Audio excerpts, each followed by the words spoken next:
নবী করিম সাল্লাল্লাহু আলাইহি সাল্লাম বলেছেন, গরিব মানুষ যারা হচ্ছে তারা এরকম ভাবে চাইলে প্রতিদিন হজ করতে পারে। বলে কিভাবে সম্ভব, সেই পন্থা কি? নবী করিম সাল্লাল্লাহু আলাইহি সাল্লাম বলেছেন, যখন আল্লাহ পাকের কোন বান্দা কোন বান্দি ফজরের নামাজ যখন পড়ে, ফজরের নামাজ পড়ার পরে ওই জায়গা থেকে উঠবে না, তাসবিহ তাহলিল পড়বে, আর যখন এরকম ভাবে সূর্য উঠবে এই পর্যন্ত সে অপেক্ষা করবে। অপেক্ষা করে 4 রাকাত ওই সময় যদি ইশরাক নামাজ পড়ে, আল্লাহ রাব্বুল আলামিন কবুল উমরার একটা সওয়াব তার আমলনামায় দিয়ে দিবেন, বলি সুবহানাল্লাহ। আর একটা কবুল হজের সওয়াব আমলনামায় দিয়ে দিবেন, বলি সুবহানাল্লাহ। তাহলে আমরা এই আমলটা করি না।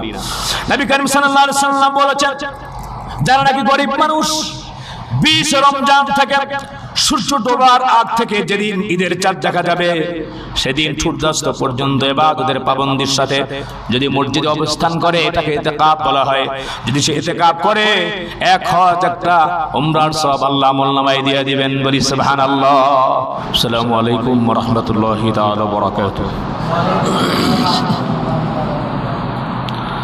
আলহামদুলিল্লাহ الحمد لله الأكرم الذي خلق الإنسان وكرم وعلمه من البيان ما لم يعلم، ونشهد أن لا إله إلا الله وحده لا شريك له ولا جد له ولا ند له ولا مثل له ولا شبيه له ولا نزير له ولا وزير له، ونشهد أن سيدنا وسندنا وحبيبنا وطبيبنا وطبيب قلوبنا ومولانا محمدا عبده ورسوله الذي أرسل الله تعالى بالحق بشيرا ونذيرا وداعيا إلى الله بإذنه وسراجا منيرا. فقد قال الله تعالى في كلامه المجيد والفرقان الحميد. হৃদয় দিয়ে অন্তর উজাড় করা ভালোবাসা দিয়ে আমার সাথে সাথে সকলেই বলুন, আউযু বিল্লাহি মিনাশ শাইতানির রাজীম। বিসমিল্লাহির রাহমানির রাহিম। يا أيها الذين آمنوا لا تلهكم أموالكم ولا أولادكم عن ذكر الله ومن يفعل ذلك فأولئك هم الخاسرون. وأنفقوا مما رزقناكم من قبل أن يأتي أحدكم الموت فيقول رب لولا أخرتني إلى أجل قريب فأصدق وأكن من الصالحين ولن يؤخر الله نفسا إذا جاء أجلها والله خبير بما تعملون.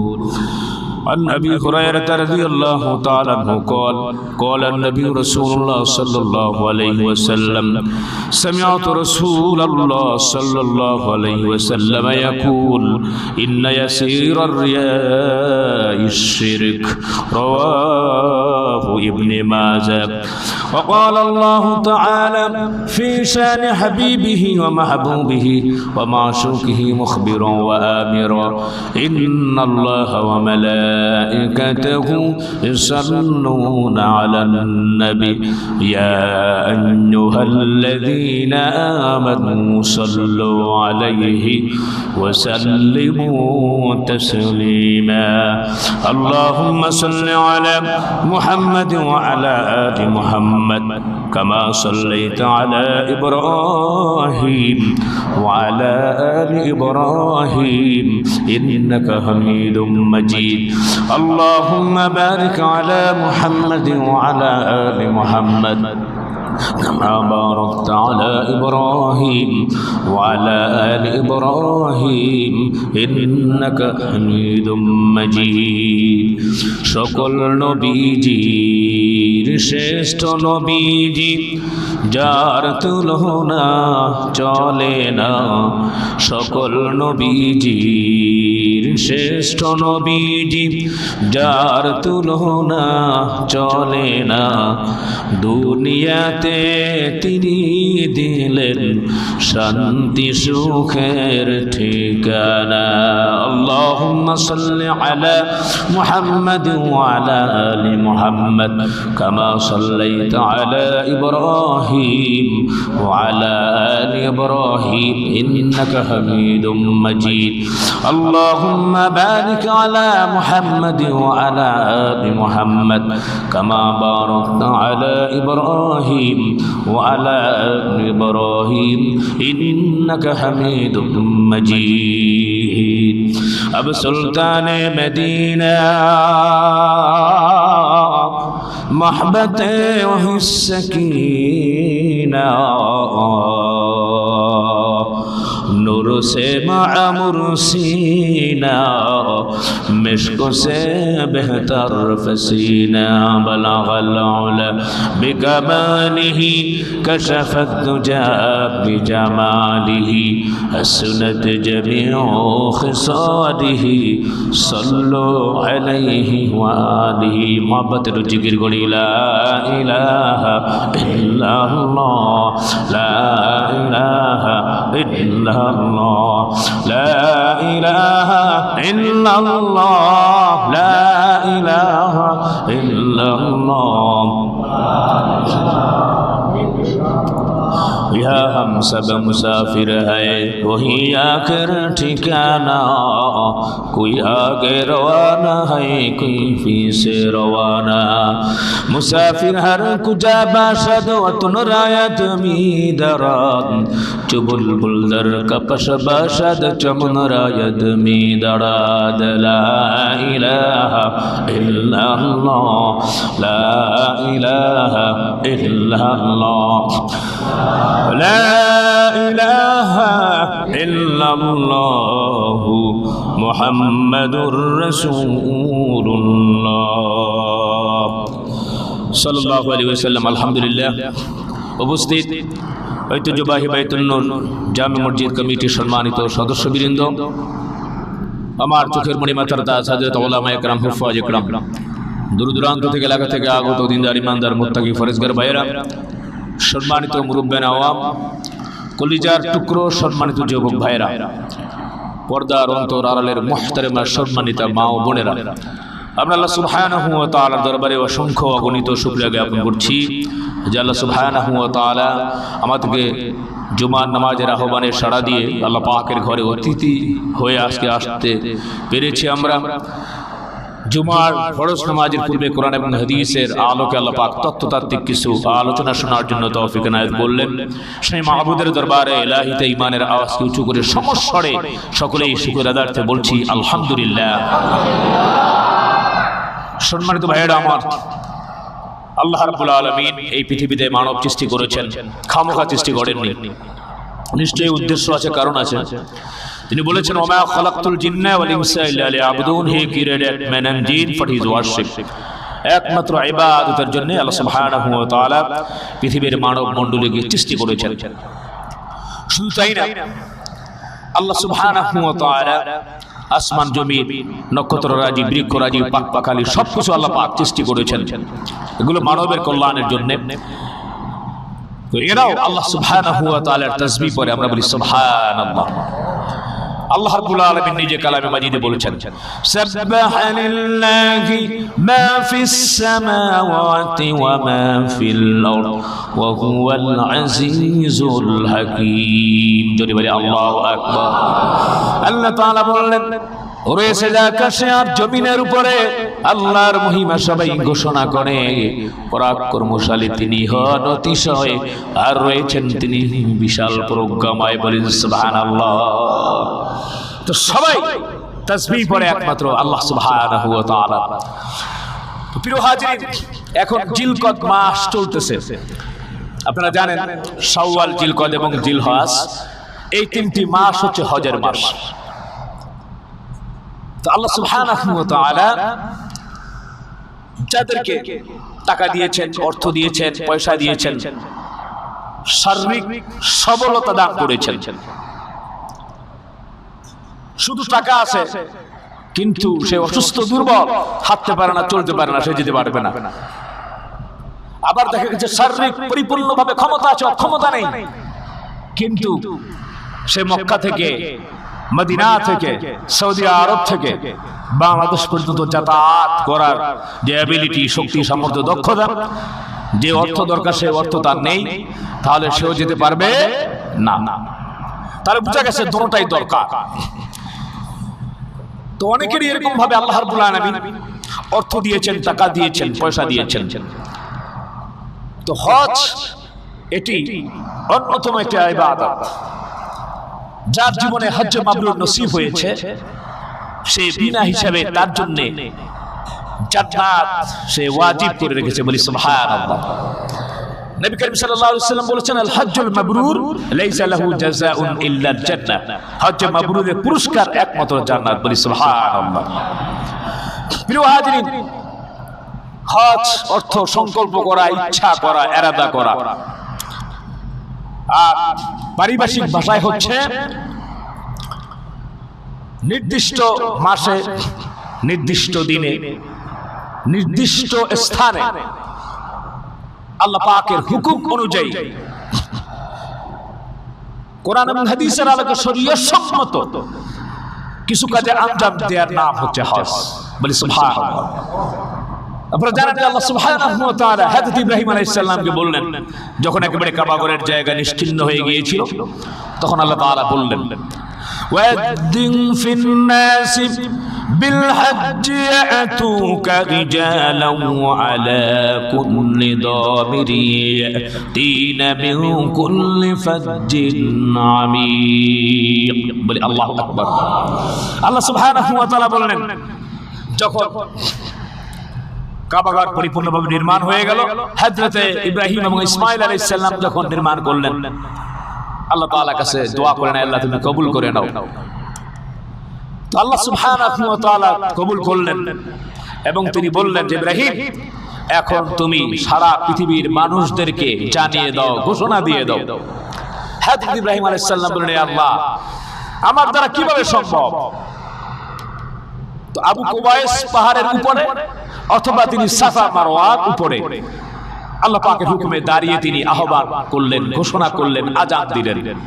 আল্লাহ তাআলা বললেন, তুমি আযান দিয়ে দাও, বলে দাও, ঘোষণা দিয়ে দাও, আমি আল্লাহ রাব্বুল আলামিন সমস্ত মানুষের কাছে পৌঁছে দেওয়ার দায়িত্ব, রেসপন্সিবিলিটি আমি আল্লাহ তাআলা নিলাম, বলে সুবহানাল্লাহ। তাহলে আল্লাহ রাব্বুল আলামিন এটা পারবেন কি পারবেন না, জোরে বলেন? পারবেন। পৃথিবীর মানুষরা দেখেন, যদিও আমি এটা বলার উদ্দেশ্য না, বোঝানোর জন্য। আপনারা জানেন যে ওয়ার্ল্ড কাপ, বিভিন্ন খেলাধুলা হয়, ফুটবল খেলা হয়, ক্রিকেট খেলা হয়। একই সময় যেই জায়গায় এখানে ক্রিকেটের ভিতরে 6 মারলো বা 4 হলো, আম্পায়ার ডিক্লেয়ার দিল তাড়াতাড়ি। তো একই সময় ওইখানে যেভাবে আপনি দেখেন, ইংল্যান্ডের সে একই সময় দেখতেছে, পাকিস্তান একই সময় দেখতেছে, যদি লাইভ হয়। ঠিক কিনা যারা বলেন? ফুটবলটাও কিন্তু সে এরকম, অনেকে রাত জেগে ওয়ার্ল্ড কাপ অনেকে দেখেছে, যদিও আমি এটাকে উদ্বুদ্ধ করি না, যেহেতু দুটোটা হারাম। আমি একটা এক্সাম্পল দেওয়ার জন্য বলছি। অথবা লাইভ কিছু সম্প্রচার হলে সারা বিশ্বে একই সময় দেখে। তো মানুষের তৈরি কথা একটা মাথার বুদ্ধি দিয়ে যদি তারা এটা করতে পারে, তো আল্লাহ সুবহানাহু ওয়া তাআলা একই সময় পৃথিবীর বিভিন্ন জায়গায় আল্লাহ রাব্বুল আলামিন এই কথাগুলো পৌঁছে দেওয়া পরিপূর্ণভাবে আল্লাহ সুবহানাহু ওয়া তাআলা এই যদি দায়িত্ব গ্রহণ করেন, তবে তিনি অবশ্যই পারবেন, এতে কোনো সন্দেহ নাই। প্রিয় হাজিরিন, যখন তিনি আযান দিয়ে দিয়েছেন আর বলে দিয়েছেন সমস্ত মানব মণ্ডলীকে, যে যেই জায়গায় থাকুক না কেন, সে যদি এরকম ভাবে মায়ের পেটেও থাকে আর যদি রুহের জগতে থাকে, সেই ডাক শুনে সে বলেছিল লাব্বাইক আল্লাহুম্মা লাব্বাইক লা শারীকা লাকা লাব্বাইক ইন্নাল হামদা ওয়ান নি'মাতা লাকা ওয়াল মুলকু লা শারীকা লাক। এটা যে ডিক্লেয়ার দিয়েছে, যে কয়বার দিয়েছে আল্লাহ রাব্বুল আলামিন সেই কয়বার হজ করার তৌফিক তার ভাগ্যে লিপিবদ্ধ করে রেখেছেন। বলেন সুবহানাল্লাহ। এর জন্য ভাইয়েরা আমার প্রিয় হাজিরিন, যাদের সম্পদ আছে, টাকা আছে, অর্থ আছে, পয়সা আছে, যারা দেরি করে ফেলেছি তারা তো ভুল করেইছি, কি বলেন ঠিক না বেঠিক? আর যারা এরকম ভাবে এখনো পর্যন্ত যেতে পারি নাই, অর্থ আছে, সুযোগ আছে, তারা ইনশাআল্লাহ নিয়ত করে ফেলি, নয়তো আফসোস করতে হবে দুইটা কাজের জন্য মৃত্যুর আগে। আমি যে সূরা মুনাফিকুনের আয়াত আপনাদের সম্মুখে তিলাওয়াত করেছিলাম, আল্লাহ তাআলা সেখান থেকে বলছেন, ইয়া আইয়ুহাল্লাযীনা আমানু লা তুলহিকুম আমওয়ালুকুম ওয়ালা আওলাদুকুম আন যিকরিল্লাহ ওয়া মান ইয়াফআল যালিকা ফাউলাইকা হুমুল খাসিরুন। বলি আল্লাহু আকবার। আল্লাহ তাআলা বলছেন, ইয়া আইয়ুহাল্লাযীনা আমানু, হে ঈমানদারেরা, লা তুলহিকুম আমওয়ালুকুম ওয়ালা আওলাদুকুম আন যিকরিল্লাহ, যে তোমাদের সন্তান সন্ততি টাকা পয়সা যেগুলো আছে আল্লাহ পাকের জিকির থেকে, আল্লাহ পাকের আহ্বানে সারা থেকে যেন তোমাদেরকে গাফিল না রাখে, পৃথক না রাখে। যারা এই কাজটি করবে আল্লাহ তাআলা নিজে বলেছেন তারা ক্ষতিগ্রস্তের সম্মুখীন হবে। আমরা বলি নাউযুবিল্লাহ। তো আমরা সফলতা পেতে চাই না ক্ষতিগ্রস্ত হতে চাই? সকলে আওয়াজ দিয়ে, আমরা সফলতা পেতে চাই না ক্ষতিগ্রস্ত? সফলতা পেতে চাই আমরা।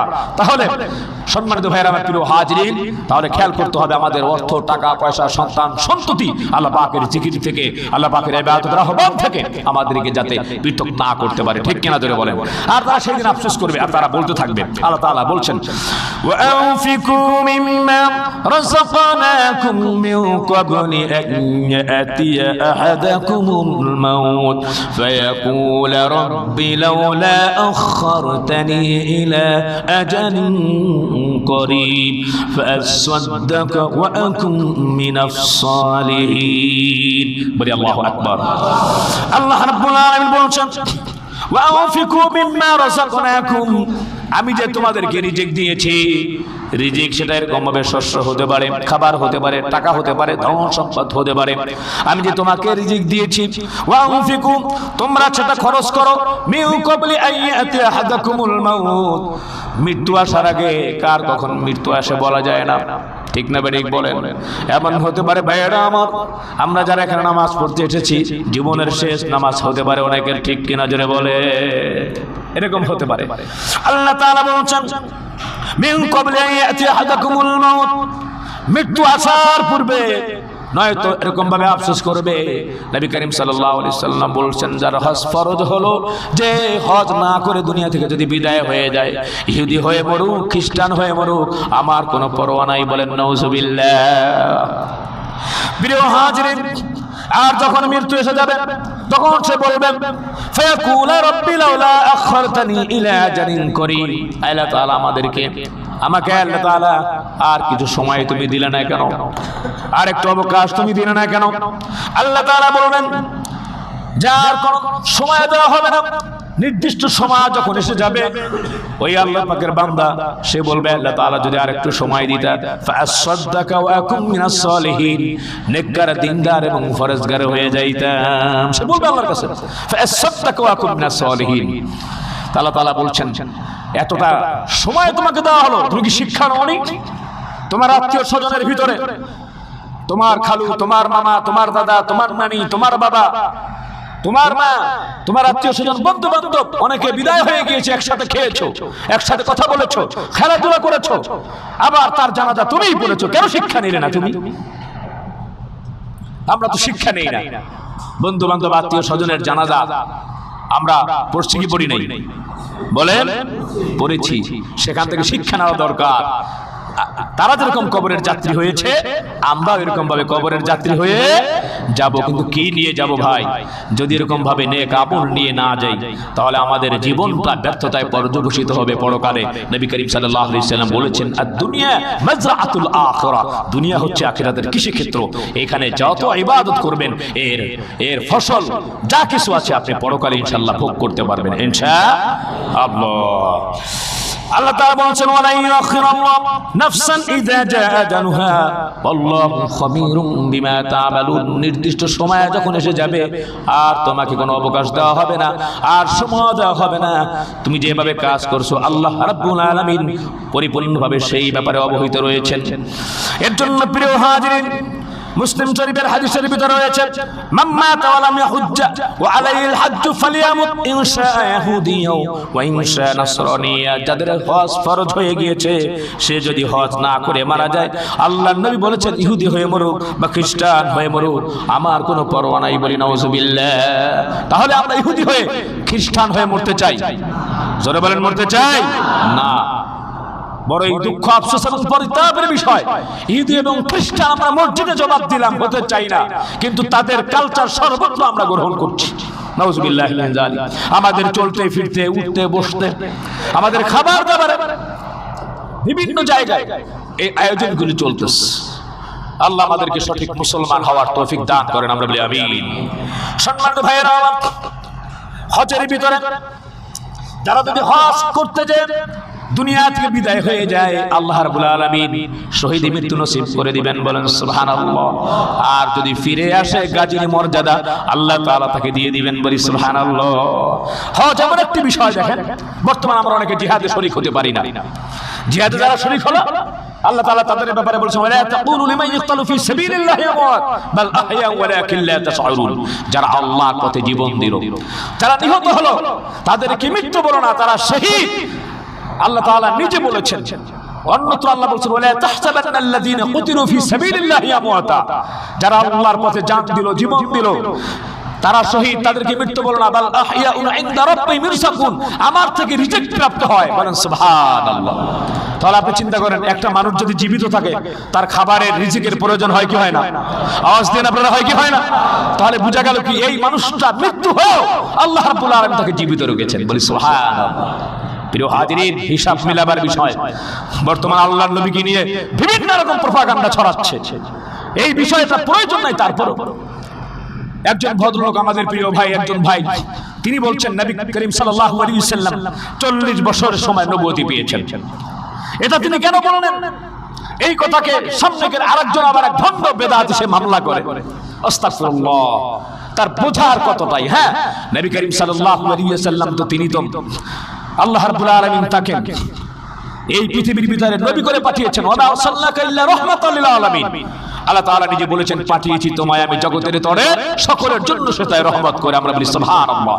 রহমাতুন নবী, মায়ার নবী, নবী মুকাররম মুহাম্মদুর রাসূলুল্লাহ সাল্লাল্লাহু আলাইহি ওয়াসাল্লাম, সে তো শুরু থেকে নবী, সেটা ঠিক আছে। যেমন ভাবে অনেক হাদিসের ভিতরে আসছে, হযরত আদম আলাইহিস সালাম যখন তিনি কাদামাদির ভিতরে সংরক্ষণ ছিলেন, সেখান থেকেও নবী। তাফসীরে রুহুল মাআনিতে রয়েছে হযরত জিবরাইল আলাইহিস সালাম, কেউ এটাকে জয়ীব বলেছে, জিবরাইল আলাইহিস সালাম আল্লাহর নবীর সামনে হাজির। তো আল্লাহর নবী জিজ্ঞেস করলেন, জিবরাইল তোমার বয়স কত, এজ কত? ইয়া রাসূলুল্লাহ, আমার জানা নাই, তবে আমি একটা একটা বিষয় বলতে পারি যে ঘটনা অবলোকন হয়েছে, আশ্চর্যজনক একটি ঘটনা। আমি সেটি কিংকর্তব্য বিমূঢ় হয়ে গিয়েছিলাম এবং বিমোহিত হয়ে আমি সেটি অবলোকন করছিলাম এবং দেখছিলাম। কি দেখছিলে তুমি? আমি যখন এই পৃথিবীতে সৃষ্টি হই, আল্লাহ পাক যখন সৃষ্টি করেন, তখন আমি আসমানে একটি তারকা দেখতে পেয়েছিলাম, ঝলমল করতেছে, আলোকিত করতেছে চারদিকে। তো আমি সেটি দেখলাম ৭০,০০০ বছর পরে একবার উদয় হতো, আবার ৭০,০০০ এরকম ভাবে উপর থাকতো, আবার উদয় হতো। এরকম আমি ৭০,০০০ বার দেখেছি, বলেন সুবহানাল্লাহ। তা আল্লাহর নবী জিজ্ঞেস করলেন, আচ্ছা এখন দেখো, বলে এখন আর দেখি না। তখন আপনি মিলায় নেন যে আমার বয়স কত হতে পারে। নবী করিম সাল্লাল্লাহু আলাইহি ওয়াসাল্লাম বলেছেন, তুমি যে উজ্জ্বল তারকাটি চমকপূর্ণ ছিল, যেটি দেখতে ছিলে, সেটি হচ্ছে আমি নবী মুহাম্মদুর রাসূলুল্লাহ সাল্লাল্লাহু আলাইহি ওয়াসাল্লাম। তো সেটা তো ঠিক আছে। তারপরে এখন আল্লাহর নবী নবুয়ত পাইলেন 40 বছর পরে, এর কারণটা কি? সম্মানিত ভাইয়েরা, আমার প্রিয় হাজির, প্রয়োজনের আয়োজনে সুদীর্ঘ 23 বছর ধরে লৌহে মাহফুজ থেকে কোরআন নাজিল হয়েছে। তো কোরআন তো আগেই লৌহে মাহফুজে ছিল, আল্লাহ পাক তাকে নবী বানাবেন এই প্ল্যান প্রোগ্রাম সবকিছু আগেই ছিল। তার যে দায়িত্ব, রেসপন্সিবিলিটি, 40 বছর পরে আল্লাহ পাক এই পৃথিবীতে তাকে দিলেন, বলেন সুবহানাল্লাহ। তো বিষয়টি এটা তো বাড়াবাড়ির কিছু না। আল্লাহ পাক বোঝার তৌফিক দান করেন, আমরা বলি আমিন। তো সম্মানিত ভাইয়েরা, আমার প্রিয় হাজির, যাই হোক, যে কথাগুলি বলতে যাচ্ছিলাম তা হচ্ছে যে এখন এই পৃথিবীর ভিতরে আমরা বিশেষ করে আমরা বাংলাদেশে যারা আছি, জিহাদের যে বিষয়টি সেটি নাই। কারণ প্রিয় হাজরিন, জিহাদ এর জন্য কয়েকটি শর্ত থাকে। প্রথম হচ্ছে মুসলমানদের মধ্যে একজন আমিরুল মুমিন থাকতে হবে। 2 নম্বর শর্ত হচ্ছে মুসলমানেরা তার উপরে জান মাল সবকিছু সমর্পণ করে দিবে, তাকে আমির মানবে এবং যুদ্ধ করার ক্ষমতা থাকতে হবে। আপনার ক্ষমতা নাই, কিছু নাই, আপনি ধাক্কা দিলে পড়ে যাবেন, আপনি একবারই স্পিরিটের ঠেলায় আপনি মোটামুটি কিছু লয়ে গেলেন, হ্যাঁ হ্যাং করবো ত্যাং করবো, তারপর নাই খেয়ে আপনি চলে আসবেন। তো 3 নম্বর হচ্ছে আগে কাফেরদের থেকে আক্রমণ হতে হবে, তার জবাবে মুসলমানেরা প্রতিঘাত করবে। এই 3টি বিষয় এখন নাই। আলহামদুলিল্লাহ আমাদের বাংলাদেশের ভিতরে একটা রাষ্ট্রপ্রধান আছে এবং তাদের সমরাস্ত্র আছে, বিশেষ একটা বাহিনী আছে, বহিরাগত আক্রমণ হলে আমাদের সেনাবাহিনী আছে। তো এই ব্যাপারে আমাদের কোনো এখন এখানে আমাদের যে জিহাদে অংশগ্রহণ করবো, হ্যাঁ সরকার কর্তৃক যদি এমন কোন সময় আসে যেমনি ভাবে 71-এ মাতৃভূমিকে রক্ষার জন্য আপনার সমস্ত মুক্তিযোদ্ধা আছে, তাদের সাথে হাফেজ আলেম ওলামা মাওলানা আব্দুল হামিদ খান ভাসানী সহ অনেক ওলামা হযরতরা অজস্র সেই 71-এ কেউ জীবন দিয়েছে এবং অকাতরে দেশকে স্বাধীন করার জন্য তারা রক্ত বিলিয়ে দিয়েছে এবং তারা জোর পদক্ষেপ নিয়েছিল, ঠিক কিনা যারা বলে।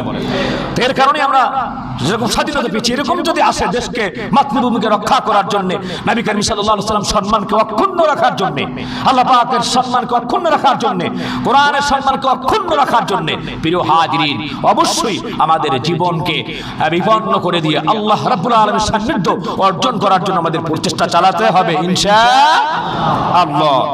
তো দেখেন এই যে এখন তো আমরা মোটামুটি এই পৃথিবীর মানুষ যারা মুসলমান আছে, আমরা মক্কি জিন্দেগির মধ্যে আছি, মাদানী জিন্দেগিতে আমরা পৌঁছাইতে পারি নাই। তো আমরা জিহাদের মনের একটা স্পিরিট আছে, তামান্না আছে, কিন্তু আমরা সেই সওয়াব কিভাবে পাবো? হজে যারা যাবো আলহামদুলিল্লাহ আল্লাহ রাব্বুল আলামিন সওয়াব তার আমলনামায় দিয়ে দিবেন। কারণ জিহাদের কিছু কাজের সাথে সম্মানিত ভাইরা আমরা হজের মিল রয়েছে। যেমনি ভাবে দেখেন জিহাদের মাধ্যমে যখন আমরা দিনকে অগ্রগামী করার জন্য বা নিজের মাতৃভূমি রক্ষার জন্য যখন আমরা মাঠে মাঠে যাই, তখন বিবি বাচ্চা থেকে আমরা আলাদা হয়ে পড়ি, বলেন ঠিক না বেঠি? হজের ক্ষেত্র ঠিক এরকম, বিবি বাচ্চাদের কাছে দোয়া চাই, হ্যাঁ যে আমি একটা বিশেষ একটা পোশাক পরেছি, বিশেষ একটা ইউনিফর্ম আমি পরিধান করেছি, এটি হচ্ছে সেই আখিরাতের পরকালের যে ইউনিফর্ম, সেটি আমি আগেই পরলাম, আমাকে ক্ষমা করে দাও, মাফ করে দাও, আমি যাতে হজ করে আমি যাতে আল্লাহর সান্নিধ্য অর্জন করে আবার প্রত্যাবর্তন করতে পারি। এটা এরকম আমরা দোয়া চাই কি চাই না? চাই। তাহলে 1 নম্বর হলো বিবি বাচ্চা থেকে বিচ্ছিন্ন হয়, জিহাদের মাধ্যমে নিজের দেশ থেকে ত্যাগ করে আবার অন্য দেশের মোকাবেলা করতে হয়, তাহলে দেশ ত্যাগ আছে না নাই? আছে। 3 নম্বর হলো আত্মীয় স্বজন থেকে বিচ্ছিন্ন হয়ে পড়া। যারা হজ করতে যাবে, অনেক হাজী সাহেবরা আছে, আত্মীয় স্বজন আছে, খালা খালু নানা নানি চাচা চাচি দাদা দাদি ভাই বোন, অনেক আত্মীয় স্বজন থেকে এখানে বাংলাদেশে তাদের মায়া ত্যাগ করে কিছুদিনের জন্য হজ করার জন্য যেতে হবে, বলেন ঠিক না বেঠি? এখানেও একটা মিল পেলাম। এরপরে প্রিয় হাজিরিন 4 নম্বর বিভিন্ন সম্পূর্ণ সংকটপূর্ণ ঘাটিতে নিজেকে সমর্পণ করা। ওই জায়গায় যখন আমরা যাব, মিনা মুজদালিফা আরাফা বিভিন্ন জায়গায় একটা তীব্র গরম সংকটপূর্ণ একটি অবস্থা আমাদের অতিক্রম করতে হয়। এখানেও দেখা গিয়েছে অনেকটা এরকম ভাবে জিহাদের সাথে মিল রয়েছে প্রিয় হাজিরিন। এবং শুধু তাই না, আমিরের অনুসরণ করার জজ্বা থাকে। যারা নাকি হজ করতে যায়, একজন মুআল্লিম তাদের সাথে থাকে, সেই মুআল্লিমকে পরিপূর্ণভাবে তিনি যা বলেন আমরা সেই কাজ অনুসরণ করি। জিহাদের মধ্যে এরকম একটা আমিরের অনুসরণের ইত্তেবা করার একটি পন্থা রয়েছে, বলেন ঠিক না বেঠি? এখানেও মিলে গেল প্রিয় হাজিরিন। আরাম আয়েশের সরঞ্জাম যেগুলো আছে, এগুলো ত্যাগ করা। আরাম আয়েশের জন্য অনেক এরকম ভাবে যাদের টাকা আছে পয়সা আছে, ইচ্ছা করলে এরকম ভাবে এসি টেসি যা আছে অনেক কিছু নিয়ে যেতে পারে, কিন্তু সেখানে কেউ এসব নিয়ে যায় নাকি? না, বরং সেখানে কষ্ট সে ভোগ করে। আল্লাহর কাছে একটা আশাই থাকে, আল্লাহ যেন আমার হজটাকে কবুল করে। প্রিয় হাজিরিন, এরপরে সকলে একই রকম ইউনিফর্ম পরিধান করে। বাংলাদেশের সেনাবাহিনীর ইউনিফর্ম একরকম, পাকিস্তানের সেনাবাহিনীর ইউনিফর্ম আর এক রকম, আপনারা ইংল্যান্ড বা লন্ডন বা আমেরিকার ইউনিফর্ম আর এক রকম। এই যে একটা এক রকমের ইউনিফর্ম পরে সকলে ওই জায়গায় যে বলবে লাব্বাইক লা লাব্বাইক লাব্বাইক আল্লাহুম্মা লাব্বাইক ইন্নাল হামদা ওয়ান নি'মাতা লাকা ওয়াল মুলক লা শারীকা লাক, বলি সুবহানাল্লাহ। এইখানেও মিলে গেল আলহামদুলিল্লাহ, সাদা কাপড়ের কাফন পরে আল্লাহ সুবহানাহু ওয়া তাআলার সামনে হাজিরা দেওয়া। প্রিয় হাজিরিন, এরপরে একই সময় একই ময়দানে সমবেত হওয়া, এটিও মিলে যায়। ইসলামী দুনিয়ার সকলে মিলে একটি মাত্র জামাতে পরিণত হওয়া, আমিরের ইশারায় চলা, এটা এখান থেকে মিলে যায়। কোনো গুনাহ এবং কোনো ঝগড়া বিবাদে লিপ্ত না হওয়া, এটিও মিলে যায়। সকল কষ্ট পরিশ্রম একমাত্র আল্লাহর সন্তুষ্টির জন্য গ্রহণ করা, এটাও মিলে যায়।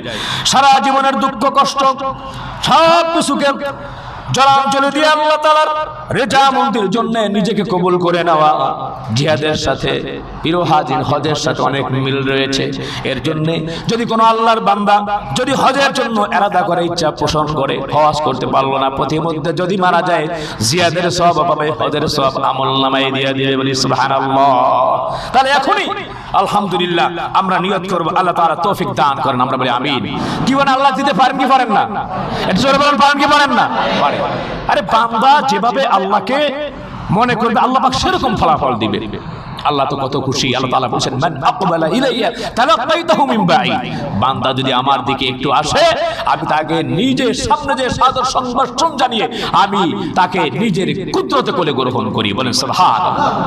আপনারা জানেন জনৈক একজন পাপী, একজন মুশরিক, অগ্নি পূজক, সে 70 বছর ধরে খালি বলতেছে সানাম সানাম সানাম, ভুলে স্লিপ অফ টান হয়ে সে বলল সামাদ। আল্লাহ রাব্বুল আলামিন বললেন লাব্বাইক ইয়া আবদি, আকাশ বাতাস মুখরিত হয়ে গেল। ফেরেশতারা বলল ও আল্লাহ, সে তো অনিচ্ছাকৃতভাবে বলছে তোমাকে সামাদ, 70 বছর জন্য আগুনের সামনে সানাম সানাম বলল, তা তুমি তাকে এরকম ভাবে ডাকে সাড়া দিলা। আল্লাহ তাআলা বলছেন, আমি তো এটা অপেক্ষা করছিলাম আমার বান্দা কখন আমাকে ডাক দিবে, বলেন সুবহানাল্লাহ। তো আল্লাহ পাক অনেক দয়ালু, তিনি দিতে পারেন। এর জন্য আল্লাহ তাআলা বলছেন যে আনা ইনদা যন্নি আবদি বি, বান্দা বান্দি আমার সাথে যেরকম ভাবে কামনা করে আমি সেরকম বদলা তাকে দিই, বলেন সুবহানাল্লাহ। প্রিয় হাজিরিন, একবার খলিফা হারুন আর রশিদ তিনি রাস্তা দিয়ে যাচ্ছেন, দেখতেছেন একজন বৃদ্ধ তাল গাছ লাগাচ্ছে। কি গাছ লাগাচ্ছে? তাল গাছ। চেনেন তো আপনারা তাল গাছ? এখন খলিফা হারুন আর রশিদ সে বলতেছে, বাহ, বৃদ্ধ ঠ্যাং আটটা গেছে কবরে, কিন্তু ফল খাওয়ার স্বাদ মোটামুটি এখনো তার জিহ্বায় লেগে আছে। বিরুদ্ধ কথা শুনে বলল, দেখেন আপনি যখন তাল খাচ্ছেন, আপনার পূর্বপুরুষ যারা আছে তারা যদি এই কাজটি না করতো, তাহলে আপনার ভাগ্যে জুটতো না।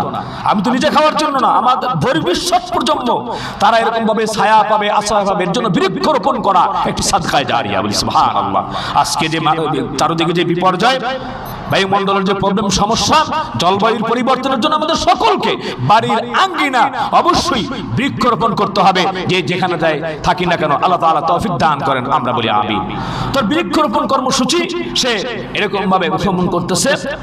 খলিফা হারুন আর রশিদ তখন বলতেছে, জি হ্যাঁ আপনি ঠিক বলেছেন। তো হারুন আর রশিদের একটা অভ্যাস ছিল, যদি তিনি কাউকে বলেন ঠিক বলেছেন, তো তার জন্য পুরস্কার হচ্ছে মোটামুটি 100 দিনার, 100 বা 1000 দিনার, এরকম হবে 1000 দিনার। তো যাই হোক, তিনি যখন ঠিক বলেছেন তখন 1000 দিনার। এখন তো টাকা আপনার 1000 টাকাটা নোট আছে, আগে এরকম ছিল না। আগে এরকম ভাবে দিনার দিরহাম থলির মতো রাখতো। তো এই কথা যখন বলছেন ঠিক বলছেন, সাথে সাথে করে বাস এরকম ভাবে 1000 দিনারের একটা তোরা তার হাতে দিল। এখন আবার সে খুব চালাক। বিরুদ্ধ বললেন, দেখেন মানুষ 20-25 বছর পরে ফল পায়, আমি দেখেন এই মাত্রই করে এখনই এই যে দেখেন এই যে আমি ফলটা পাইলাম আপনার হাতে, আপনি পুরস্কার দিলেন। তো এখন আবার সে বলছে, জি আপনি ঠিক বলছেন। আর ঠিক বলছেন বলার কারণে বাস উজির আরেকটা তোরা তার কাছে দিয়েছে। এখন আবার বিরুদ্ধ আবার তাকে বলতেছে, এই যে দেখেন আপনি তো আমার সাথেই করলেন, মানুষ 20-25 বছর পরে কবে ফল পায়, আমি দেখেন একবারই আমি তালের আটি লাগাইয়া আমি 2 বার ফল উপভোগ করলাম। এবার হারুন আর রশিদ বলে, হ্যাঁ আপনি ঠিকই বলছেন। এখন মোটামুটি উজির আরেকটা তোরা, উজির বলছে সর্বনাশ, এই বিরুদ্ধ লোক যে চালাক, এ তো বাচ্চাকে ফতুর বানায় ফেলবে, তাড়াতাড়ি বাচ্চা নিয়ে তাড়াতাড়ি আপনি চলেন এখান থেকে, নাহলে টাকা পয়সা কিছু আর আপনার সেই ইসের নেওয়া লাগবে না, এই পর্যন্ত রেখে দিবে। বলি সুবহানাল্লাহ বিহামদি। মানুষ খুশি হইয়া সে যদি এটা দিতে পারে, তো আমার আল্লাহ তো জগতের মালিক, তিনি কেন দিতে পারবেন না? ঠিক কিনা জোরে বলেন? এর জন্য আমি যেমন আশা করব, যেমন চাইবো, আল্লাহ রাব্বুল আলামিন ঠিক তেমন দিবেন। এর জন্য ভাইয়ের আমার, ওয়ালিল্লাহি আলান নাসি হিজ্জুল বাইত মান ইসতাতা ইলাইহি সাবিলা ওয়া মান কাফারা ফা ইন্নাল্লাহা গানিয়্যুন আনিল আলামিন। আল্লাহ সুবহানাহু ওয়া তাআলা বলেছেন, মানুষের মধ্যে যার এরকম ভাবে যাওয়ার সামর্থ্য আছে সে যেন হজ করে, আর যদি অস্বীকার করে তাহলে আমি গণি, আমি ধনাঢ্য, পৃথিবীর ভিতরে সবথেকে আল্লাহ হচ্ছেন ধনী, আর যা আছে সব হচ্ছে ফকির। ঠিক কিনা যারা বলেন? এর জন্য ভাইয়েরা আল্লাহ তাআলা বলছেন, আমি কারো মুখাপেক্ষী নই। সম্মানিত ভাইয়েরা আমার, শুধু তাই না, আমরা আমাদের মা বোন যারা আছে, যাদের টাকা পয়সা আছে, আমাদের মা বোনদেরকে উদ্বুদ্ধ করবো হজের জন্য। তো মা বোনদের বিষয়টি আলাদা, তাদের যদি এরকম ভাবে গায়রে মুহরিম যদি না থাকে তাহলে কিন্তু তারা হজে যেতে পারবে না। মা বোনদের এরকম ভাবে যার সম্পদ আছে, স্বামীর থেকে পেল, অথবা পিতামাতা তাদের ওয়ারিশ সূত্রে টাকা পয়সা পেল, সন্তান থেকে পেল, বা নিজে কিছু টাকা চাকরি করে কর্ম করে আর্ন করলো, সেটা তার সম্পদ। যদি এরকম ভাবে হয় তাহলে কিন্তু তার হজ ফরজ হয়ে যাবে, সে যেখানে যেতে পারতেছে। এর জন্য আমরা চেষ্টা করব মহিলা যারা আছে তাদেরকেও। এখন যারা গরিব মানুষ আছে, যে হুজুর আমার তো টাকাও নেই, পয়সা নাই, তো আমি কিয়ামতের ময়দানে হজের সওয়াব নিয়ে উঠবো, সেটা কিভাবে পারবো? তাদের জন্য ব্যবস্থা আছে। আমরা যারা যেতে পারবো না, তবে আল্লাহ পাক যাওয়ার তৌফিক দান করেন, আমরা বলি আমিন। নবী করিম সাল্লাল্লাহু আলাইহি সাল্লাম বলেছেন, গরিব মানুষ যারা হচ্ছে তারা এরকম ভাবে চাইলে প্রতিদিন হজ করতে পারে। বলে কিভাবে সম্ভব? সেই পন্থা কি? নবী করিম সাল্লাল্লাহু আলাইহি সাল্লাম বলেছেন, যখন আল্লাহ পাকের কোন বান্দা, কোন বান্দি ফজরের নামাজ যখন পড়ে, ফজরের নামাজ পড়ার পরে ওই জায়গা থেকে উঠবে না, তাসবিহ তাহলিল করবে, আর যখন এরকম ভাবে সূর্য উঠবে এই পর্যন্ত সে অপেক্ষা করবে। অপেক্ষা করে 4 রাকাত ওই সময় যদি ইশরাক নামাজ পড়ে, আল্লাহ রাব্বুল আলামিন কবুল উমরার একটা সওয়াব তার আমলনামায় দিয়ে দিবেন, বলি সুবহানাল্লাহ। আর একটা কবুল হজের সওয়াব আমলনামায় দিয়ে দিবেন, বলি সুবহানাল্লাহ। তাহলে আমরা এই আমলটা করি না। নবী করিম সাল্লাল্লাহু আলাইহি সাল্লাম বলেছেন, যারা নাকি গরিব মানুষ 20 রমজান থেকে সূর্য ডোবার আগ থেকে যেদিন ঈদের চাঁদ দেখা যাবে, সেদিন সূর্যাস্ত পর্যন্ত ইবাদতের পাবন্দির সাথে যদি মসজিদে অবস্থান করে, এটাকে ইতিকাফ বলা হয়। যদি সে ইতিকাফ করে, এক হজ একটা উমরার সওয়াব আল্লাহ আমলনামায় দিয়ে দিবেন, বলি সুবহানাল্লাহ। 3 নম্বর হলো গরিবের হজ। আহা, এটা তো এখন কলিজা ফেটে যায়। আমাদের সকলের সামনে এটা সম্ভব। মোবাইলের মাধ্যমে আজকে ভাইরা আমার, এই বাংলাদেশের ভিতরে যারা কাজী সাহেব আছে, বলে হুজুর বিয়ে যা পড়ায় তার থেকে ডিভোর্স বেশি হয়। আমি কি বলে কেমনে কয়? হ্যাঁ, এই যে মোবাইলের মাধ্যমে, নাউজুবিল্লাহি মিন যালিক, পরকীয়ার মাধ্যমে, বিভিন্ন ইসের মাধ্যমে সম্পর্ক নষ্ট হয়ে যায়। অথচ এই মোবাইলের মাধ্যমে চাইলে আপনি হজের সওয়াব পেতে পারেন। বলে হুজুর কিভাবে সম্ভব? বলছি। প্রিয় হাজিরিন, নবী করিম সাল্লাল্লাহু আলাইহি সাল্লাম বলেছেন, বাবা মার সাথে ভালো ব্যবহার করবা। আর মায়ের ব্যাপারে তো আল্লাহ নবী বলেছেন, আল জান্নাতু তাহতা মিন উম্মাহাত। নূর নবীজির কথা যেন সত্য বলে মানে, মা জননীর পায়ের নিচে জান্নাত যেন জানে, বলি সুবহানাল্লাহ। তাহলে মায়ের চেহারার দিকে সন্তান যদি বাবার চেহারার দিকে সবের নিয়ত যদি একটু তাকায়, আর তার সাথে যদি হাইসা হাইসা একটু কথা বলে, যতবার তাকাবে কবুল হজের সওয়াব আল্লাহ আমলনামায় দিতেই থাকবেন, বলি সুবহানাল্লাহ। কিন্তু মোবাইলে মা বাবার সাথে তো কথা বলে 1 মিনিট 2 মিনিট হিসাব করি, কয় মিনিট কয় সেকেন্ড গেল, খালি কলি ব্যস্ত। ওই দিক থেকে নাউজুবিল্লাহি মিন যালিক পরকীয়া যারা আসক্ত, গার্লফ্রেন্ড কথা বললে মোটামুটি ঘন্টার পর ঘন্টা চলে যায়, কি যে বলে কথাই শেষ হয় না। আস্তাগফিরুল্লাহ। বিভিন্ন ফোনের, এই যে গ্রামীণ ফোন, এই মিনিট 500 মিনিট 300 মিনিট অতিরিক্ত কথার মাধ্যমে, আবার স্বামী স্ত্রীর মধ্যে বেশি কথার মাধ্যমে আবার ঝগড়া হয় বেশি।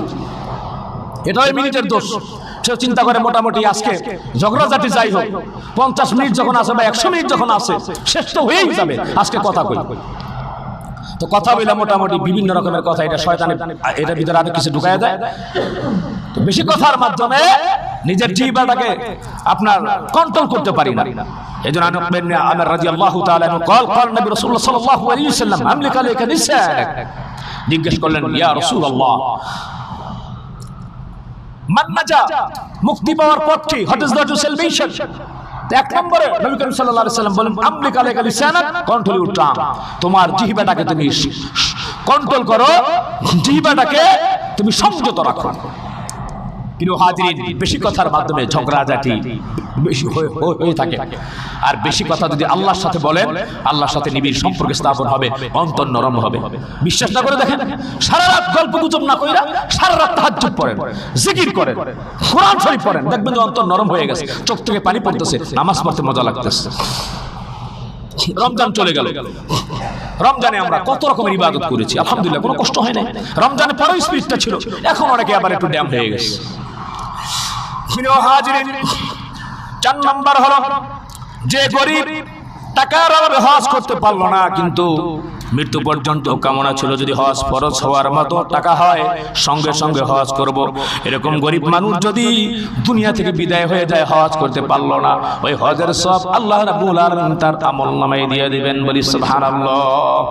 প্রিয় হাজিরিন, এর জন্য আমরা চেষ্টা করব হজ সঠিকভাবে সুন্দরভাবে আল্লাহ সন্তুষ্টির উদ্দেশ্যে আদায় করার জন্য। মানুষের দুনিয়াবি কোন এরকম ভাবে আমাদের চিন্তা ভাবনা থাকবে না, ইখলাসের সহিত আদায় করব। নবী করিম সাল্লাল্লাহু আলাইহি ওয়াসাল্লাম বললেন, আন আবি উমামা রাদিয়াল্লাহু তাআলা আনহু قال قال النبي رسول الله صلى الله عليه وسلم ان الله لا يقبل من عمل الا من كان له خالصا وابتغى به وجهه। হযরত আবু উমামা রাদিয়াল্লাহু তাআলা আনহু বললেন, রাসূল আকরাম সাল্লাল্লাহু আলাইহি ওয়াসাল্লাম ইরশাদ করেছেন, আল্লাহ রাব্বুল আলামিন সমস্ত আমলের মধ্যে শুধু সেই আমলটুকু কবুল করেন যা খালেস ভাবে শুধুমাত্র একমাত্র আল্লাহর সন্তুষ্টির জন্যই যেই ইবাদতটা করা হয়। বলি সুবহানাল্লাহ। তাহলে বোঝা গেল যে হজ করলেই হবে না, হজ সহ সকল ইবাদত সন্তুষ্টি লাগবে একমাত্র আল্লাহর সন্তুষ্টি। যারা বলেন কার সন্তুষ্টি? আল্লাহর সন্তুষ্টি যদি না হয় তাহলে আল্লাহ রাব্বুল আলামিন সেটি কবুল করবেন না। আর সেটি এরকম ভাবে যদি আল্লাহকে রাজি খুশি করার জন্য না করা হয়, উল্টা আর জাহান্নাম, নাউযুবিল্লাহি মিন যালিক। আল্লাহ রাব্বুল আলামিন বলেছেন, মান কানা ইউরিদুল আজিলাতা আজ্জালনা লাহু ফিহা মা নাশাউ লিমান নুরিদু সুম্মা জাআলনা লাহু জাহান্নাম ইয়াসলাহা মাযমুমান মাদহুরা। বলি আল্লাহু আকবার। আল্লাহ সুবহানাহু ওয়া তাআলা বনি ইসরাঈলের 18 নম্বর আয়াতে তিনি বলছেন, যেই ব্যক্তি দুনিয়া চায় আমি তাকে দুনিয়া তাকে কিঞ্চিৎ দিব, তবে যে ব্যক্তি আমার সন্তুষ্টির জন্য ইবাদত করবে না, দুনিয়াকে পাওয়ার জন্য ইবাদত করবে, আমি তার জন্য জাহান্নাম নির্ধারণ করে রাখি। বলি নাউযুবিল্লাহ। আর সেখানে সে প্রবেশ করবে নিন্দিত এবং বিতাড়িত অবস্থায়, মাযমুমান মাদহুরা। প্রিয় হাজিরিন, তাহলে আমাদের হজ, আমাদের নামাজ, আমাদের সবকিছু খেয়াল করতে হবে আল্লাহর সন্তুষ্টির জন্য। আলহামদুলিল্লাহ, আমাদের অনেক ভাইরে এমনও আছে যাওয়ার সময় অনেকে জানাই নাই। কয়েকজন আছে এরকম ভাবে যে ফোন করছে, হুজুর এখন আসছি, অনেকেরকে বলি নাই। আবার কেউ আবার অনুষ্ঠান সর্বস্ব মনে করতে পারে, তার জন্য দোয়া করবেন আল্লাহ পাক যাতে হজ্জে মাবরুর করার তৌফিক দান করেন। আমি দোয়া করেছি আলহামদুলিল্লাহ। হ্যাঁ, মনের নিয়ত যদি ভালো থাকে আল্লাহ সুবহানাহু ওয়া তাআলা কবুল করবেন ইনশাআল্লাহ। সম্মানিত ভাইরা আমার, প্রিয় হাজিরিন, আর আমাদেরকে অবশ্যই একটা জিনিস খেয়াল করতে হবে, নবীর প্রতি মুহাব্বত এবং যাতে ভালোবাসা থাকে। কিছু শ্রেণী মানুষ আছে যে হজ করব, হজ্জে বাইতুল্লাহ জিয়ারত করব, অন্য কাজগুলো সমাধা করব, তো মদিনাতে যাব না। না, মদিনায় যাবেন। প্রিয় হাজিরিন, নবী করিম সাল্লাল্লাহু আলাইহি ওয়াসাল্লাম বলেছেন যে মদিনাতে 40 ওয়াক্ত নামাজ পড়বে, এর ভিতরে এক ওয়াক্ত নামাজ ছুটবে না। তো নবী করিম সাল্লাল্লাহু আলাইহি ওয়াসাল্লাম বলেছেন আল্লাহ তাআলা তাকে মুনাফিকি থেকে হেফাজত করবেন। বলি সুবহানাল্লাহ। হাদিস শরীফের ভিতরে আসছে, নবী করিম সাল্লাল্লাহু আলাইহি ওয়াসাল্লাম বলেছেন মুসনাদ আহমদে, মান সাল্লা ফি মসজিদি 40 সালাতান লা তাফুতু সালাতুন কিতাবুল্লাহু বারাআতুন মিনান নার ওয়া বারাআতুন মিনাল আযাব ওয়া বারাআতুন মিনান নিফাক। সুবহানাল্লাহ বিহামদি। যে ব্যক্তি আমার মসজিদে অর্থাৎ মসজিদে নববীতে 40 ওয়াক্ত নামাজ আদায় করবে, এর মাঝে কোনো নামাজ যদি ছুটে না যায়, জাহান্নাম থেকে তাকে মুক্তি দেওয়া হবে। বলি সুবহানাল্লাহ। তাহলে যাওয়া দরকার আছে না নাই? যাওয়ার আছে না নাই? খানায় কাবায় 1 রাকাত নামাজ পড়বেন, 1 লক্ষ রাকাতের সব আমল নামে। সুবহানাল্লাহ। আর মদিনাতে 1 রাকাত যদি নামাজ পড়েন মসজিদে নববীতে কত সওয়াব? মাশাআল্লাহ, অনেকেই জানেন 50,000 নাকি আল্লাহ তাআলা আমল নামায় দিবেন। আর আমি তো মনে করি যে আল্লাহর নবীর উম্মত, সে যদি এরকম ভাবে গেল কিন্তু রওজা জিয়ারত করলো না, তাহলে তো আমি মনে করি তার অন্তর তুষ্ট হতে পারে না। কি বলেন, ঠিক না বেঠিক? নবী করিম সাল্লাল্লাহু আলাইহি সাল্লাম বলছেন, মান হাজ্জা ফাজারা কবরি বাদা মাউতি কানা কামান জারানি ফি হায়াতি। যেই ব্যক্তি হজ সম্পূর্ণ করলো এবং আমার মৃত্যুর পর আমার কবর জিয়ারত করলো, সে যেন জীবদ্দশাই আমার সাথে সাক্ষাৎ করলো। বলি সুবহানাল্লাহ। নবী করিম সাল্লাল্লাহু আলাইহি সাল্লাম বলছেন, মান জারা কবরি ওয়াজাবাত লাহু শাফাআতি। যেই ব্যক্তি আল্লাহ পাকের কোন বান্দা বান্দি কি করলো, সে আমার কবর আমার রওজা জিয়ারত করলো, তো জিয়ারত করার কারণে আমি যে নবী, জিয়ারত করার কারণে তার জন্য কিয়ামতের ময়দানে হাসরে শাফাআত আমার জন্য ওয়াজিব হয়ে যায়। বলি সুবহানাল্লাহ। তবে এখানে বিষয়টি রয়েছে সম্মানিত ভাইরা, এখন অনেকেই তো জিয়ারত করে, তবে ওই যে আগে বলছি ইখলাসের সহিত সবকিছু হতে হবে, সবকিছু হতে হবে হালাল। অনেকে এরকম ভাবে হজ করে, হজ তার জন্য জায়েজ নেই। অনেকে কোরবানি দেয়, কোরবানি তার জন্য জায়েজ নেই। আপনি এরকম প্রশ্ন করতে পারেন, হুজুর কি বলেন আপনি, কোরবানি জায়েজ নেই, হজ জায়েজ নেই? হ্যাঁ, সে এরকম ভাবে অনেকে টুপিদারি আছে, বা থাকুক বা না থাকুক, সুন্নাহর কোনো আমি অবমাননা করছি না, 5 ওয়াক্ত নামাজ পড়ে, সব কিছু ঠিক আছে। আবার এরকম ভাবে অফিসে যে ফাইল ঠেকায়া তার অ্যাসিস্ট্যান্টকে বলল, এই কথাবার্তা হয়েছে তো, আস্তাগফিরুল্লাহ, এরকম আছে না নেই? কথাবার্তা বলে নিছ তো, তার মানে ওই যে যে ঘুষ, এই ব্যাপারে কথাবার্তা হয়েছে কিনা, এই দিক দিয়ে মোটামুটি এই কথা বলে আবার সে মোটামুটি এখানে সুবহানাল্লাহি বিহামদি, সুবহানাল্লাহি বিহামদি, সুবহানাল্লাহি বিহামদি এরকম ভাবে সে বলতেছে। হায় হায়, আল্লাহ তাআলা বলছেন কি, ইয়া আইয়ুহাল্লাযীনা আমানু লা তুলহিকুম আমওয়ালুকুম ওয়ালা আওলাদুকুম আন যিকরিল্লাহ। একটা মজার একটা কারগুজারি মনে পড়লো, বলছি। একজন পুলিশ অফিসার, কোন জায়গার অফিসার, কোথায় বাড়ি, নাম কি বললাম না, তো আমাকে সে বললো যে হুজুর একটু কিছু কোরআন হাদিসের কথা বলার পরে, হালাল হারামের ব্যাপারে কথা বলে আমারে বললো, হুজুর এখন আপনার কাছে একটা বিষয় জানতে চাই, যে তা হচ্ছে আমি আমার জীবনে এয়ারপোর্টে দুটি বলবো, একটা গাড়িতে ছিল গোল্ড আর এক গাড়িতে ছিল টাকা। তো আমরা যখন অভিযান চালাইলাম, গোল্ড নিয়ে বাস পলায়ন এক পার্টি, তো টাকার যে আছে সেটা রেখে তারা চলে গেল। সকাল থেকে প্রায় 2টা-3টা বেজে গেছে, কেউ আসলো না, জানাই না মেইন কর্তা যারা উপরে আছে তাদেরকে। তো তারা বললো ঠিক আছে, ওইটা রাইফেলের ভাট দিয়া, হ্যাঁ, যারা এরকম ভাবে আপনার সৈনিক কি বলে ওটাকে, পুলিশের যারা এরকম ভাবে হাবিলদার না বা সাথে থাকে, তাদেরকে বলা হলো রাইফেলের ভাট দিয়ে, সেরকম এখন তো মোটামুটি ছোট ছোট অস্ত্র, আগে আমরা দেখি বড় বড় অস্ত্র, ভাঙছে, ভাঙা দেখে একেবারে টাটকা 500 টাকার নোট চারদিকে এরকম ভাবে পুরো গাড়ি। তখন কি করবো, বলে তাড়াতাড়ি আটকায় নিয়ে আসো, তার মুখ থেকে যে কথাগুলো। তো নিয়ে আসার পরে আমিও ভাগে মোটামুটি 32.5 লক্ষ টাকার মতো পাইলাম। আর যারা আছে, ওই যে যারা আছে ওরা 10 লাখ, বড় বড় যারা আছে তারা আরো বেশি করে পাইছে। এখন হুজুর এখন আমার উপায় কি? আমি বললাম দেখেন, এই টাকা দিয়ে কি করছেন, ওই যে জায়গা কিনলাম, বাড়ি করলাম, এটা আমি সব কিছু সবের নিয়ত না কইরা আপনি আল্লাহর রাস্তায় দিয়ে দেন আর তওবা করেন যে আল্লাহ যাদের টাকা তুমি তাদেরকে সওয়াব দিয়ে দিও, আমি অন্যায় করেছি, বুঝতে পারি নাই, হ্যাঁ আল্লাহ তুমি আমাকে ক্ষমা করে দাও। মাথা শুনকে হুজুর দেখি চিন্তা করি, তার মানে ফিরে সে আসলো না। নাউজুবিল্লাহি মিন যালিক। এই যদি হয় অবস্থা। আবার কিছু আছে সরকারি কর্মজীবী, তারা মনে করে ঘুষ অধিক দিয়া খায়, আর চাকরির টাকাটা, ওই টাকাটা কি করে জানেন, সে হজের জন্য রেখে দেয়। দেখুন এটা হালাল টাকা, আরে তুমি ওই দিক দিয়ে মারতেছো, ওই টাকা খাইয়ে তো তোমার শরীর হইতেছে হারাম, তাহলে তোমার কিভাবে হবে? হারামের শরীর কখনো জান্নাতে যাবে লা ইয়াদখুলুল জান্নাতা জাসাদুন গুযিয়া বিহারাম। কাউকে কষ্ট দেওয়ার জন্য বলছি না, সতর্ক করার জন্য বলছি। আল্লাহ পাক বুঝে শুনে অনুধাবন করে আমাদের সকলকে সম্মানিত ভাইয়েরা আমার হজ্জে মাবরুর করার তৌফিক দান করেন, আমরা বলি আমিন। আর নবী করিম সাল্লাল্লাহু আলাইহি ওয়াসাল্লামের রওজায় গিয়ে সেখানেও আলহামদুলিল্লাহ জিয়ারত করার তৌফিক দান করেন। আর এই পৃথিবীর ভিতরে আল্লাহ রাব্বুল আলামিন জান্নাতের কিছু নিদর্শন রেখেছেন, তা হচ্ছে মা বাইনা বাইতি ওয়া মিম্বারি রাওদাতুম মিন রিয়াদিল জান্নাহ ওয়া মিম্বারি আলা হাউদি, বুখারী শরীফের হাদিস। যে আমার ঘর আমার মিম্বরের মধ্যবর্তী যে জায়গাটুকু এটি জান্নাতের বাগান, বলি সুবহানাল্লাহ।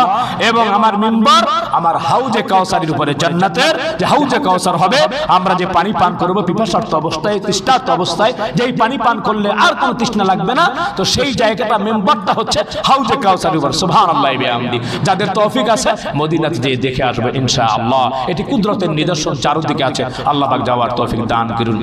যা কিছু বুঝলাম শুনলাম অনুধাবন করলাম, আল্লাহ আমল করার তৌফিক দান করেন। গত জুমায় বলেছিলাম কিছু আলোচনা অবশিষ্ট ছিল, কিন্তু এখান থেকে নিতে পারলাম না। আল্লাহ যদি হায়াতে বাঁচায় রাখে আলহামদুলিল্লাহ।